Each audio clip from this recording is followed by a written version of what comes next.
Hi friends, ನಮಸ್ತೆ. ನನ್ನ ಹೆಸರು ಅಸ್ಲಂ ಅಂತ. ಏನು ಮೆಕ್ಯಾನಿಕ್ಗಳಿಗೆ ಒಂದು ಸಣ್ಣ ಟಿಪ್ಸ್ ಕೊಡೋಣ ಅಂತ ಇದ್ದೆ.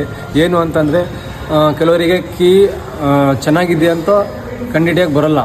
ಏನು ಮಾಡ್ತಾರೆ, ಹೊಸ ತೊಗೊತಾರೆ, ರಿಪ್ಲೇಸ್ ಮಾಡಿ ನೋಡ್ತಾರೆ. ಇವಾಗ ಲಾಕ್ ಸೆಟ್ ನನ್ನ ಹತ್ರ ಐತೆ. ಇದು ಚೆನ್ನಾಗಿ ಐತೋ ಇಲ್ಲೋ ಹೆಂಗೆ ಚೆಕ್ ಮಾಡಬೇಕಂತ ನಿಮಗೆ ತೋರಿಸ್ತೀನಿ, ನೋಡಿರಿ. ಒಂದು ಮಲ್ಟಿಮೀಟ್ರ್ ತೊಗೊಳ್ಳಿ. ಮಲ್ಟಿಮೀಟ್ರ್ ತೊಗೊಂಡು ಬೀಪ್ ಸೌಂಡಿಗೆ ಇಡಿ. ಬೀಪ್ ಸೌಂಡಿಗೆ ಇಟ್ಟಾಗ ಕಂಟಿನ್ಯೂಟಿ ಬರಬೇಕು.